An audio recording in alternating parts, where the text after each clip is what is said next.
Halo, selamat pagi, selamat siang, selamat sore, dan selamat malam semuanya. Perkenalkan kami dari kelompok 6. Pada video kali ini kami akan membahas mengenai simulasi penjadwalan CPU, yang dimana video ini kami buat untuk memenuhi tugas dari Mata kuliah Sistem Operasi dengan dosen pengampu yaitu Bapak Ibnu Sani Wijaya, Eskom MSI. Yang pertama, algoritma FCFS. FCFS atau First Come First Serve merupakan algoritma penjadwalan CPU yang paling sederhana, yang dimana proses yang tiba lebih awal dahulu yang akan dieksekusi terlebih dahulu. Langkah pertama yang perlu dilakukan adalah menjumlahkan seluruh burst time atau BT untuk mengetahui panjang atau lama proses, yaitu 5 tambah 3 tambah 6 tambah 6 tambah 1 tambah 4 tambah 2 sama dengan 27. Selanjutnya kita buat kolom 27 buah sesuai dengan hasil penjumlahan seluruh burst time seperti di bawah ini. Selanjutnya proses mulai berjalan. Proses yang terlebih dahulu adalah P1 karena memiliki arrival time terkecil yaitu 0. Proses berjalan sesuai warna pada tabel proses. Arrival time P1 adalah 0 dan burst time-nya adalah 5.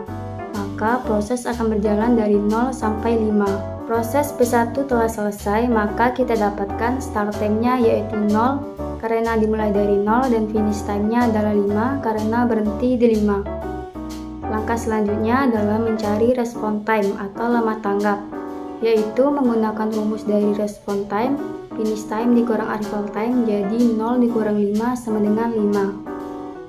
Kemudian proses pada P2. Proses pada P2 akan berjalan selama 3 meter per sekon.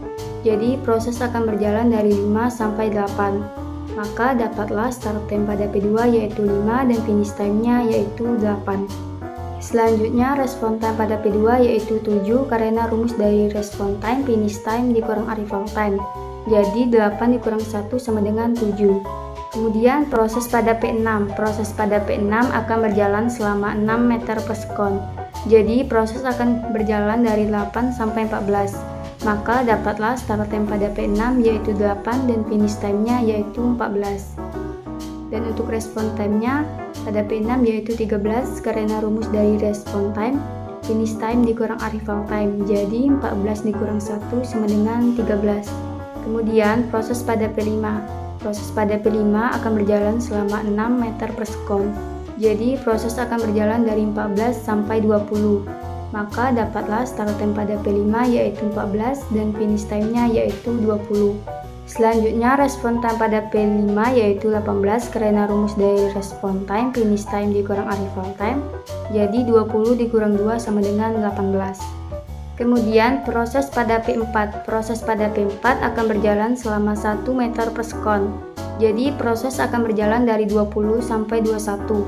Maka dapatlah start time pada P4 yaitu 20 dan finish time-nya yaitu 21. Selanjutnya respon time pada P4 yaitu 18 karena rumus dari respon time finish time dikurang arrival time. Jadi 21 dikurang 3 sama dengan 18. Kemudian proses pada P3. Proses pada P3 akan berjalan selama 4 meter per sekon. Jadi proses akan berjalan dari 21 sampai 25. Maka dapatlah start time pada P3 yaitu 21 dan finish time-nya yaitu 25. Jadi respon time pada P3 yaitu 21 karena rumus dari respon time finish time dikurang arrival time. Jadi 25 dikurang 4 sama dengan 21. Kemudian yang terakhir adalah proses pada P7. Proses pada P7 akan berjalan selama 2 meter per sekon. Jadi proses akan berjalan dari 25 sampai 27. Maka dapatlah start time pada P7 yaitu 25 dan finish time-nya yaitu 27.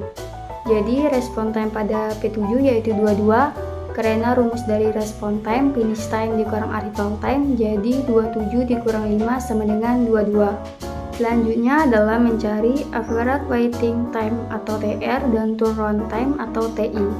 Untuk TI sama dengan jumlah respon time atau RT, TR sama dengan TI dibagi jumlah proses. Dan untuk TI-nya sama dengan 5 tambah 7 tambah 13 tambah 18 tambah 18 tambah 21 tambah 22 sama dengan 104. Dan untuk TR-nya yaitu TI dibagi jumlah proses, jadi 104 dibagi 7. sama dengan 14,85. Selanjutnya PSJF atau Primitive Shortest Job First. PSJF merupakan proses yang akan dijalankan berdasarkan sisa base time terkecil. Langkah pertama yang perlu dilakukan adalah menjumlahkan seluruh base time proses untuk mengetahui panjang atau lama proses. Untuk soal kali ini yaitu 5 tambah 3 tambah 6 tambah 6 tambah 1 tambah 4 tambah 2, sehingga didapatkanlah hasilnya adalah 27. Maka jumlah kotak yang akan ditampilkan adalah 27. Di sini kami juga akan menggunakan tabel bantuan untuk mengetahui sisa proses dan untuk membantu dalam perbandingan. Di sini proses P1 merupakan proses yang pertama kali dijalankan, dikarenakan proses P1 memiliki arrival time terkecil yaitu 0 ms. Proses P2 datang di 1 ms, maka dari itu antara proses P1 dan proses P2 perlu dilakukan perbandingan proses burst time.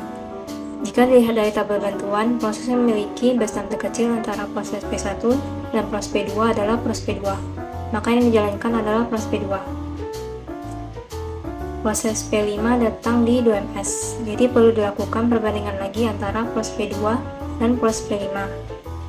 Pada kali ini dapat terlihat dari tabel bantuan bahwa proses P2 tetap merupakan proses yang memiliki sisa base time terkecil, sehingga proses P2 tetap dijalankan.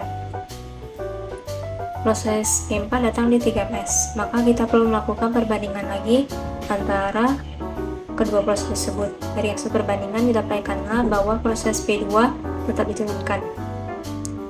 Maka proses P2 selesai.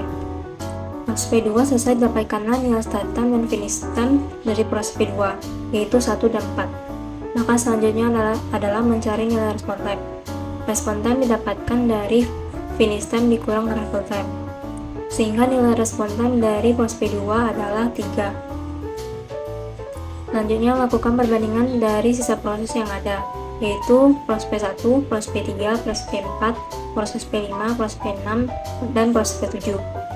Dari semua proses ini, mana yang memiliki base time terkecil? Sehingga didapatkanlah hasilnya bahwa proses P4 yang memiliki base time terkecil, yaitu 1, sehingga proses P4 yang dijalankan. Maka didapatkanlah nilai start time dan finish time dari proses P4, yaitu 4 dan 5, sehingga didapatkanlah nilai respon time-nya adalah 2. Selanjutnya proses P7 yang dijalankan, karena di antara proses yang tersisa, proses P7 yang memiliki base time terkecil, yaitu 2, sehingga proses P7 yang dijalankan.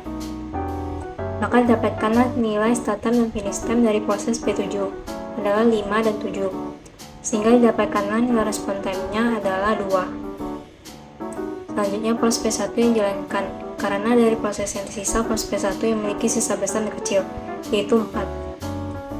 Maka didapatkanlah nilai start time dan finish time proses P1, yaitu 0 dan 11. Sehingga nilai respon time dari proses P1 adalah 11. Selanjutnya proses P3 yang dijalankan, maka didapatkanlah nilai start time dan finish time proses P3, yaitu 11 dan 15, sehingga didapatkanlah nilai respon time proses P3 adalah 11. Selanjutnya proses P6 yang dijalankan, karena proses P6 datang terlebih dahulu daripada proses P5, maka didapatkanlah nilai start time dan finish time proses P6 yaitu 15 dan 21, sehingga nilai respon time dari proses P6 yaitu 20. Terakhir proses P5 yang dijalankan, maka didapatkanlah nilai start time dan finish time proses P5 adalah 21 dan 27, sehingga didapatkanlah nilai respon time proses P5 adalah 25. Selanjutnya yang perlu dilakukan adalah mencari nilai turnaround time atau TI yang didapatkan dari total respon time, yaitu 11 tambah 3 tambah 20 tambah 25 tambah 2 tambah 11 tambah 2, sehingga didapatkanlah hasilnya adalah 74. Kemudian mencari nilai average time yang didapatkan dari TI dibagi banyak proses, sehingga nilai average time-nya adalah 10,57. Selanjutnya yaitu NPSJF, Non-Primitive Shortest Job First, merupakan penjadwalan CPU yang dimana proses akan dijalankan berdasarkan burst time atau BT terkecil. Langkah pertama yang perlu dilakukan adalah menjumlahkan seluruh burst time atau BT proses untuk mengetahui lama proses atau jumlah kotak yang akan ditampilkan pada Gantt chart. 5 ditambah 3 ditambah 6 ditambah 6 ditambah 1 ditambah 4 ditambah 2 sama dengan 27. Maka jumlah kotak yang akan ditampilkan pada Gantt chart sebanyak 27. Di sini kami juga akan menggunakan tabel bantuan untuk mengetahui sisa proses dan untuk membantu dalam perbandingan. Langkah kedua adalah mengeksekusi proses. Dalam NPSJF, proses yang pertama kali dieksekusi adalah proses yang memiliki arrival time atau AT terkecil atau proses yang datang pertama kali. Maka di sini kami melakukan perbandingan di bagian arrival time atau AT. Di sini P1 akan melakukan proses pertama kali dikarenakan memiliki arrival time atau AT terkecil yaitu 0. Maka P1 akan dieksekusi sesuai burst time atau BT-nya sebanyak 5. Maka di tabel bantuan P1 habis. Selanjutnya menentukan start time atau ST dan finish time atau FT. Jika dilihat pada Gantt chart, P1 dimulai dari 0 dan berhenti di 5. Maka ST-nya adalah 0 dan FT-nya adalah 5. Lalu untuk mencari respon time dengan cara mengurangkan FT dengan AT, maka 5 kurang 0 sama dengan 5. Proses P1 selesai. Selanjutnya karena NPSJF memiliki ketentuan, proses akan dieksekusi berdasarkan burst time atau BT terkecil, maka proses selanjutnya dieksekusi berdasarkan burst time atau BT terkecil. Maka di sini kita melakukan perbandingan di bagian burst time atau BT. P4 memiliki burst time atau BT terkecil dibandingkan proses lainnya, maka P4 dieksekusi sesuai burst time atau BT-nya sebanyak 1. Pada tabel bantuan proses P4 habis. Selanjutnya menentukan start time atau ST dan finish time atau FT. Jika dilihat pada Gantt chart, P4 dimulai dari 5 dan berhenti di 6, maka ST-nya adalah 5 dan FT-nya adalah 6. Lalu untuk mencari respon time atau RT dengan cara mengurangkan FT dengan AT, maka 6 kurang 3 sama dengan 3. Proses P4 selesai. Begitu juga dengan sebelumnya, kita melihat proses mana yang memiliki BT atau burst time terkecil. Di sini terlihat P7 memiliki burst time atau BT terkecil dibandingkan proses lainnya. Maka P7 dieksekusi sesuai burst time atau BT-nya sebanyak 2. Pada tabel bantuan proses P7 habis. Selanjutnya menentukan start time atau ST dan finish time atau FT. Jika dilihat pada Gantt chart, P7 dimulai dari 6 dan berhenti di 8, maka ST-nya adalah 6 dan FT-nya adalah 8. Lalu untuk mencari respon time atau RT dengan cara mengurangkan FT dengan AT, maka 8 kurang 5 sama dengan 3. Proses P7 selesai. Begitu juga dengan sebelumnya, kita melihat proses mana yang memiliki BT atau burst time terkecil. Di sini terlihat P2 memiliki burst time atau BT terkecil dibandingkan proses lainnya. Maka P2 dieksekusi sesuai burst time atau BT-nya sebanyak 3. Pada tabel bantuan proses P2 habis. Selanjutnya menentukan start time atau ST dan finish time atau FT. Jika dilihat pada Gantt chart, P2 dimulai dari 8 dan berhenti di 11, maka ST-nya adalah 8 dan FT-nya adalah 11. Lalu untuk mencari respon time atau RT dengan cara mengurangkan FT dengan AT, maka 11 kurang 1 sama dengan 10. Proses P2 selesai. Begitu juga dengan sebelumnya, kita melihat proses mana yang memiliki BT atau burst time terkecil. Di sini terlihat P3 memiliki burst time atau BT terkecil dibandingkan proses lainnya. Maka P3 dieksekusi sesuai burst time atau BT-nya sebanyak 4. Pada tabel bantuan proses P3 habis. Selanjutnya menentukan start time atau ST dan finish time atau FT. Jika dilihat pada Gantt P3 dimulai dari 11 dan berhenti di 15, maka ST-nya adalah 11 dan FT-nya adalah 15. Lalu untuk mencari response time atau RT dengan cara mengurangkan FT dengan AT, maka 15 kurang 4 sama dengan 11. Proses P3 selesai. Selanjutnya, jika dilihat terdapat dua bus time yang memiliki jumlah sama, maka kita dapat melihat arrival time yang terkecil atau yang datang terlebih dahulu. Ternyata P6 memiliki arrival time lebih kecil dibandingkan P5. Maka P6 dieksekusi sesuai bus time atau BT-nya sebanyak 6. Pada tabel bantuan proses P6 habis. Selanjutnya menentukan start time atau ST dan finish time atau FT. Jika dilihat pada Gantt P6 dimulai dari 15 dan berhenti di 21, maka ST-nya adalah 15 dan FT-nya adalah 21. Lalu untuk mencari response time atau RT dengan cara mengurangkan FT dengan AT, maka 21 kurang 1 sama dengan 20. Proses P6 selesai. Terakhir, proses yang tersisa adalah P5. Karena yang tersisa hanya proses P5, maka P5 dieksekusi sesuai bus time atau BT-nya sebanyak 6. Pada tabel bantuan proses P5 habis. Selanjutnya menentukan start time atau ST dan finish time atau FT.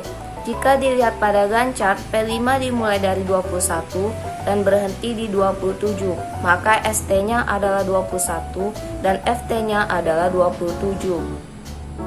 Lalu untuk mencari response time atau RT dengan cara mengurangkan FT dengan AT, maka 27 kurang 2 sama dengan 25. Proses P5 selesai. Selanjutnya adalah mencari turnaround time atau TI, didapatkan dari total RT semua proses. Maka TI sama dengan 5 ditambah 10 ditambah 20 ditambah 25 ditambah 3 ditambah 11 ditambah 3, hasilnya adalah 77. Kemudian mencari average time atau TR yang didapatkan dari TI dibagi banyak proses. TR sama dengan TI dibagi banyak proses, maka 77 dibagi 7 sama dengan 11. Dan hasil TR adalah 11. Selanjutnya algoritma HPRN. HPRN atau High Penalty Ratio Next. Proses ini tetap mendahulukan proses pendek ditambah dengan mempertimbangkan rasio penaltinya yang ditentukan lalu waktu antriannya. Langkah pertama yang perlu kita lakukan adalah menjumlahkan seluruh bus time atau BT untuk mengetahui panjang atau lama proses. 5 ditambah 3 ditambah 6 ditambah 6 ditambah 1 ditambah 4 ditambah 2, maka dapatlah hasilnya 27. Selanjutnya buat kolom berjumlah 27 buah sesuai dengan penjumlahan keseluruhan booster tadi, seperti di bawah ini. Di sini proses P1 akan berjalan terlebih dahulu karena memiliki arrival time terkecil yaitu 0. Di sini P1 memiliki boost time yaitu 5, maka P1 akan berjalan dari 0 sampai 5. P1 selesai, maka kita dapat mengetahui start time-nya yaitu 0 dan finish time-nya yaitu 5. Selanjutnya response time-nya yaitu 5 karena rumus RT adalah FT dikurang AT. Selanjutnya kita lihat tabel di samping untuk mengetahui proses mana yang akan berjalan. Nilai ratio penalti terbesarlah yang akan terlebih dahulu dijalankan. Di sini P1 telah berjalan dari 0 sampai 5, maka nilai 5 ini akan kita gunakan di proses P2 di waktu sia-sia dan dikurangkan dengan 1. 1 ini terdapat dari arrival time dari proses P2, maka dapatlah hasilnya 4. 4 ini akan dipindahkan di rasio penalti dan ditambahkan dengan 3. 3 ini adalah boost time dari proses P2 dan dibagi dengan 3 boost time dari proses P2 juga, maka dapatlah hasilnya 2,33. Selanjutnya proses P6, 5 dikurang 1 sama dengan 4, dan 4 ini dipindahkan di rasio penalti, tambahkan dengan 6 dan dibagikan dengan 6, maka dapatlah hasilnya 1,66. Selanjutnya proses P5, 5 dikurang 2 sama dengan 3, 3 ditambahkan dengan 6 dan dibagikan dengan 6, maka dapatlah hasilnya 1,5. Selanjutnya proses P4, 5 dikurang 3 sama dengan 2. 2 ini dipindahkan di rasio penalti dan ditambahkan dengan 1 dan dibagikan dengan 1, maka dapatlah hasilnya 3. Selanjutnya proses P3, 5 dikurang 4 sama dengan 1. 1 ini dipindahkan di rasio penalti dan ditambahkan dengan 4 dan dibagikan dengan 4, maka dapatlah hasilnya 1,25. Selanjutnya proses P7, 5 dikurang 5 sama dengan 0. Hal ini dipindahkan di rasio penalti dan ditambahkan dengan 2 dan dibagikan dengan 2, maka dapatlah hasilnya 1. Karena di sini P4 memiliki rasio penalti terbesar, maka P4 akan berjalan terlebih dahulu selama 1 milisecond. P4 selesai, maka kita dapat mengetahui start time-nya yaitu 5 dan finish time-nya yaitu 6. Selanjutnya respon time-nya yaitu 3 karena rumus RT adalah FT dikurang AT. Selanjutnya kita lihat tabel di samping untuk mengetahui proses mana yang akan berjalan. Di sini P4 telah berjalan dari 5 sampai 6 dan nilai 6 ini akan kita gunakan di proses P2 di waktu sia-sia dan dikurangkan dengan 1. 1 ini adalah arrival time dari proses P2, maka dapatlah hasilnya 5. 5 ini dipindahkan di rasio penalti dan ditambahkan dengan 3 bosan dari proses P2 dan dibagi dengan 3 bosan dari proses P2 juga, maka dapatlah hasilnya 2,66. Selanjutnya proses P6, 6 dikurang 1 sama dengan 5. 5 ini kita pindahkan di rasio penalti dan ditambahkan dengan 6 dan dibagikan dengan 6, maka dapatlah hasilnya 1,83. Selanjutnya proses P5, 6 dikurang 2 sama dengan 4. 4 ini dipindahkan di rasio penalti dan ditambahkan dengan 6 dan dibagikan dengan 6, maka dapatlah hasilnya 1,66. Di sini proses P3, 6 dikurang 4 sama dengan 2. 2 ini dipindahkan di rasio penalti dan ditambahkan dengan 4 dan dibagikan dengan 4, maka dapatlah hasilnya 1,5. Selanjutnya proses P7. Di sini 6 dikurang 5 sama dengan 1. 1 ini dipindahkan di rasio penalti dan ditambahkan dengan 2 dan dibagikan dengan 2, maka dapatlah hasilnya 1,5. Di sini P2 memiliki penalti terbesar, maka P2 akan berjalan terlebih dahulu sebanyak 3 milisecond. P2 selesai, maka kita dapat mengetahui start time-nya yaitu 6 dan finish time-nya yaitu 9. Selanjutnya respon time-nya yaitu 8 karena rumus RT adalah FT dikurang AT. Selanjutnya kita lihat tabel di samping untuk mengetahui proses mana yang akan berjalan. Di sini P2 telah berjalan dari 6 sampai 9, maka nilai 9 ini akan kita gunakan di proses P6 di waktu sia-sia dan dikurangkan dengan 1. 1 ini adalah arrival time dari proses P6 dan dikurangkan, maka dapatlah hasilnya 8. Dan nilai 8 ini akan kita pindahkan di rasio penalti dan ditambahkan dengan 6. 6 ini adalah bosan dari proses P6 dan dibagi dengan 6 bosan dari proses P6 juga, maka dapatlah hasilnya 2,33. Selanjutnya proses P5, 9 dikurang 2 sama dengan 7. 7 ini kita pindahkan di rasio penalti dan ditambahkan dengan 6 dan dibagikan dengan 6, maka dapatlah hasilnya 2,16. Selanjutnya proses P3, 9 dikurang 4 sama dengan 5. Dan nilai 5 ini akan kita masukkan di rasio penalti dan ditambahkan dengan 4 dan dibagi dengan 4, maka dapatlah hasilnya 2,25. Selanjutnya proses P7, 9 dikurang 5 sama dengan 4. Nilai 4 ini akan kita pindahkan di rasio penalti dan ditambahkan dengan 2 dan dibagi dengan 2, maka dapatlah hasilnya 3. Karena P7 memiliki rasio penalti terbesar, maka P7 akan berjalan terlebih dahulu sebanyak 2 milisecond. P7 selesai, maka kita dapat mengetahui start time-nya yaitu 9 dan finish time-nya yaitu 11. Maka respon time-nya yaitu 6 karena rumus RT adalah FT dikurang AT. Selanjutnya kita lihat tabel di samping untuk mengetahui proses mana yang akan berjalan. Tadi P7 telah berjalan dari 9 sampai 11, maka nilai 11 ini akan kita gunakan di proses P6 waktu sia-sia dan dikurangkan dengan 1. 1 ini adalah arrival time dari proses P6 dan dikurangkan, maka dapatlah hasilnya 10. Dan nilai 10 ini kita gunakan di rasio penalti dan ditambahkan dengan 6. 6 ini adalah bosan dari proses P6 dan dibagi dengan 6 bosan dari proses P6 juga, maka dapatlah hasilnya 2,66. Selanjutnya proses P5, 11 dikurang 2 sama dengan 9. 9 ini akan kita pindahkan di rasio penalti lalu ditambahkan dengan 6 dan dibagi dengan 6, maka dapatlah hasilnya 2,5. Selanjutnya proses P3, 11 dikurang 4 sama dengan 7. 7 ini akan kita pindahkan di rasio penalti dan ditambahkan dengan 4 dan dibagi dengan 4, maka dapatlah hasilnya 2,75. Di sini P3 memiliki rasio penalti terbesar, maka P3 akan berjalan terlebih dahulu sebanyak 4 milisecond. P3 selesai, maka kita dapat mengetahui start time-nya yaitu 11 dan finish time-nya yaitu 15.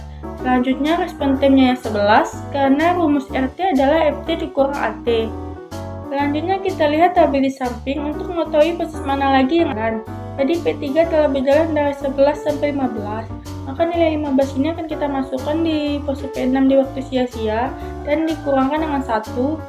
1 ini adalah hari time dari pose P6, maka dapatlah hasilnya 14 dan nilai 14 ini akan kita masukkan di rasio penalti.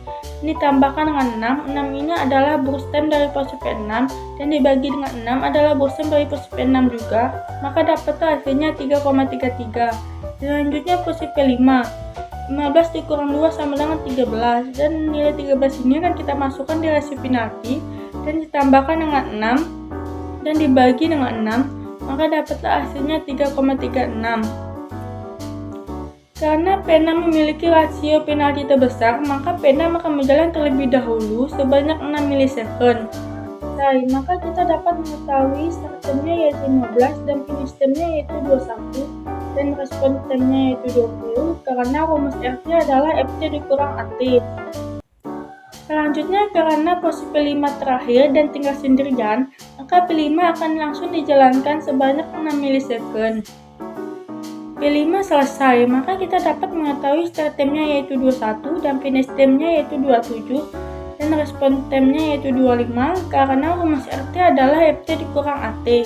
Selanjutnya adalah mencari average waiting time atau TR dan TI. TI ini rumusnya adalah jumlahkan semua respon time atau RT, sedangkan TR rumusnya adalah TI dibagi banyaknya proses.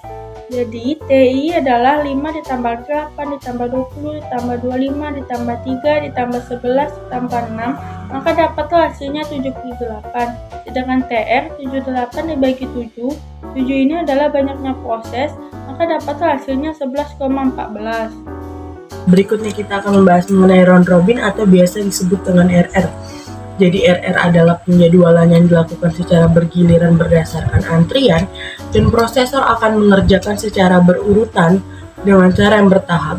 Sedangkan kuantum adalah suatu satuan waktu terkecil. Nah, proses yang sudah kita jalankan tadi akan kita jalankan kembali hingga antrian berakhir dan habis. Di sini juga sudah ada soal yang akan kita bahas dan kita akan jalankan prosesnya sesuai dengan warna yang tertera. Pertama kita urutkan nama prosesnya dengan melihat arrival time dan kita urutkan dari proses terkecil hingga proses terbesar, yakni P1, P2, P6, P5, P4, P3, dan P7. Setelah nama prosesnya tadi kita urutkan, burst time dan arrival time-nya akan menyesuaikan dengan urutan prosesnya.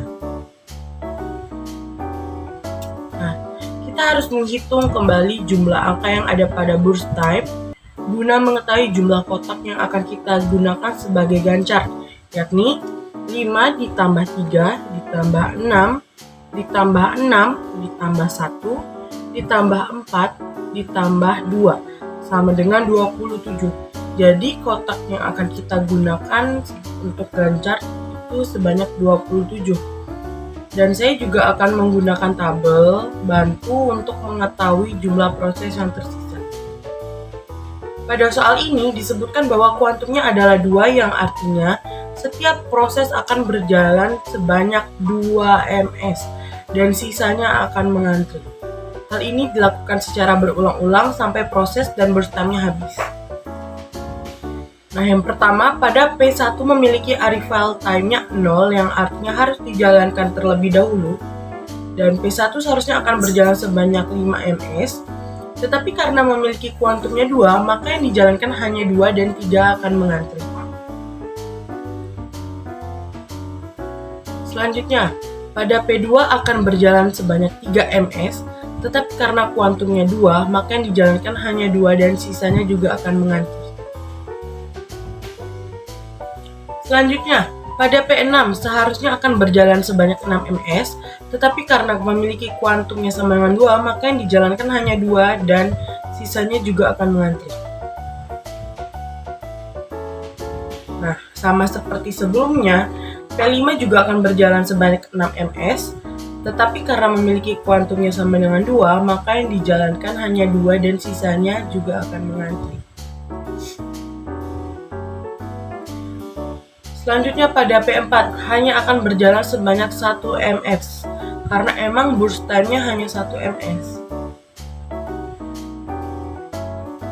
Dan karena P4 sudah dijalankan yang artinya sudah habis, jadi langsung saja dimasukkan waktu start time dan finish time-nya ke dalam tabel, dengan start time-nya 8 dan finish time-nya adalah 9. Selanjutnya, P3 akan berjalan sebanyak 4 ms, tetapi karena memiliki kuantum sama dengan 2, maka yang dijalankan hanya 2, dan sisanya akan mengantri.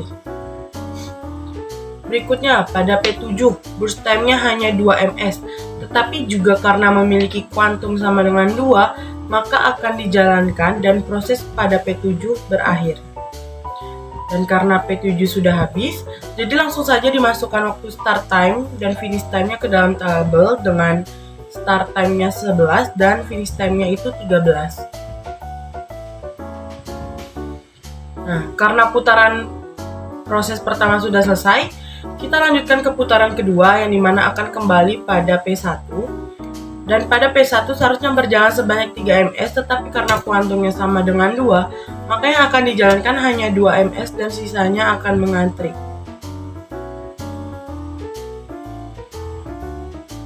Selanjutnya, pada proses P2 hanya akan tersisa 1 ms saja. Jadi kita jalankan 1 ms-nya dan proses P2 berakhir. Dan karena proses P2-nya sudah habis atau berakhir, maka kita pindahkan start time dan finish time-nya ke dalam tabel, yakni start time-nya adalah 2 dan finish time-nya adalah 16. Nah, selanjutnya proses pada P6 seharusnya berjalan sebanyak 6 ms, dan karena sebelumnya sudah dijalankan sebanyak 2 ms, sekarang sisa 4 ms dengan memiliki kuantum 2, dan sekarang kembali kita jalankan sebanyak 2 ms dan sisanya akan mengantri. Pada proses P5 juga seharusnya berjalan sebanyak 6 ms, dan karena sebelumnya sudah dijalankan sebanyak 2 ms, dan sekarang sisa 4 ms dengan memiliki kuantum sama dengan 2, dan sekarang kembali kita jalankan sebanyak 2 ms, dan sisanya akan mengantri. Dan karena P4 sudah selesai, jadi kita lewatkan dan langsung saja ke P3. Nah, pada proses P3 ini hanya tersisa 2 ms saja, sedangkan kuantum sama dengan 2. Jadi P3 ini kita jalankan hingga habis dan prosesnya berakhir di sini. Dan karena proses P3 sudah habis atau berakhir, maka kita pindahkan waktu start time dan finish time-nya ke dalam tabel, yakni start time-nya adalah 9 dan finish time-nya adalah 22. Selanjutnya, pada P7, tetapi sudah habis dijalankan dan juga proses pada putaran kedua sudah selesai, jadi lanjut pada putaran ketiga yang akan kembali kita mulai dari P1 karena masih tersisa 1 ms. Kembali pada P1 karena masih tersisa 1 ms lagi yang harus dijalankan, maka jalankan dan prosesnya juga berakhir di sini. Dan karena proses P1-nya sudah habis atau berakhir, maka kita pindahkan waktu start time dan finish time-nya ke dalam tabel, yakni start time-nya 0 dan finish time-nya adalah 23. Seharusnya kita lanjut ke P2, tetapi karena prosesnya sudah selesai, jadi P2 dilewatkan dan kita langsung ke P6 saja. Nah, lanjut ke P6. Pada proses ini, dari yang awal burst time-nya ada 6, sekarang hanya tersisa 2 ms atau terakhir, karena sebelumnya sudah dijalankan, dan karena kuantum sama dengan 2, jadi P6 ini kita jalankan hingga habis dan prosesnya berakhir di sini. Dan prosesnya sudah habis atau berakhir, maka kita pindahkan waktu start time dan finish time-nya ke dalam tabel, yakni start time-nya 4 dan finish time-nya itu adalah 25. sama dengan P6. Di proses P5 ini dari yang awal burst time-nya ada 6 ms, sekarang hanya tersisa 2 ms saja. Dan karena sebelumnya sudah juga kita jalankan, jadi P5 ini kita jalankan hingga habis dan prosesnya berakhir di sini. Proses P5 sudah habis dan berakhir, maka kita pindahkan waktu start time dan finish time-nya ke dalam tabel, yakni start time-nya 6 dan finish time-nya adalah 27. Nah, karena proses pada P4, P3, dan P7 sudah tidak berjalan lagi karena emang prosesnya sudah selesai sebelumnya, jadi langsung saja kita buat di tabel bantu itu sudah habis. Dan sekarang Gantt chart-nya sudah terisi dari 0 sampai 27 dan juga angka pada tabel start time dan finish time-nya sudah terisi. Kita tinggal mencari isian untuk tabel response time atau RT-nya. Dan untuk menentukan RT, kita membutuhkan rumus. Apa itu rumusnya? Jadi rumus dari RT adalah finish time dikurang dengan arrival time. Nah, dimulai dari proses yang pertama, finish time-nya adalah 23 dan arrival time-nya adalah 0. Maka RT sama dengan 23 dikurang 0 adalah 23. Kemudian P2, finish time-nya adalah 16 dan arrival time-nya adalah 1.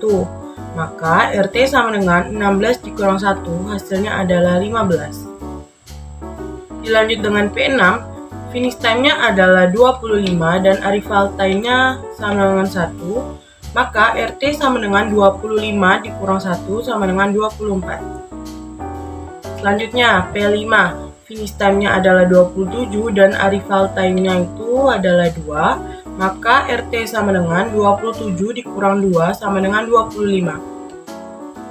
Selanjutnya P4, FT sama dengan 9 dan arrival time-nya sama dengan 3. Maka RT sama dengan 9 dikurang 3, hasilnya adalah 6. Terus P3, finish time-nya adalah 22 dan arrival time-nya adalah 4. Maka RT sama dengan 22 dikurang 4 sama dengan 18. Dan yang terakhir pada P7, finish time-nya 13 dan arrival time-nya itu adalah 5. Maka RT sama dengan 13 dikurang 5 sama dengan 8. Semua tabel sudah terisi, selanjutnya adalah mencari turnaround time atau TI yang didapat dari jumlah keseluruhan RT. TI sama dengan 23 ditambah 15 ditambah 24 ditambah 25 ditambah 6 ditambah 18, ditambah 8, hasilnya adalah 119. Kemudian kita mencari average time atau TR dengan cara hasil dari keseluruhan jumlah TI dibagi dengan jumlah proses. Jadi, TR sama dengan TI per banyak proses atau TI dibagi banyak proses sama dengan 119 dibagi 7 sama dengan 17. Jadi total dari TI adalah 119 dan jumlah dari TR-nya adalah 17. Jadi, kesimpulannya adalah setelah kami menjalankan simulasi penjadwalan CPU dan dapatlah hasilnya. Yang pertama, hasil TR dari FCFS adalah 14,85. Yang kedua, hasil TR dari PSJF adalah 10,57. Yang ketiga, hasil TR dari NPSCF adalah 11. Yang keempat, hasil TR dari round robin adalah 17. Dan yang terakhir, hasil TR dari APRN adalah 11,14. Dari hasil TR yang sudah kami cari dan dapat disimpulkan bahwa simulasi yang paling efektif adalah PSJF karena memiliki hasil TR terkecil di antara proses lainnya, yakni sebesar 10,57. Dan proses penjadwalan CPU yang efektif selanjutnya adalah NPSJF dan APRN karena hasil TR-nya tidak jauh berbeda dengan PSJF, yaitu 11 dan 11,14. Sedangkan yang kurang efektif adalah penjadwalan FCFS dan round robin karena memiliki hasil TR yang cukup tinggi, yaitu 14,85 dan 17. Nah, jadi gimana? Kalian udah paham atau belum sama penjelasan dari kelompok 6? Kalau kalian punya pertanyaan, silahkan ketik di kolom komentar ya. Dan terima kasih untuk kalian yang udah menyaksikan video kami dari awal sampai akhir. Kurang lebihnya kami mohon maaf. Sampai jumpa lagi. See you guys.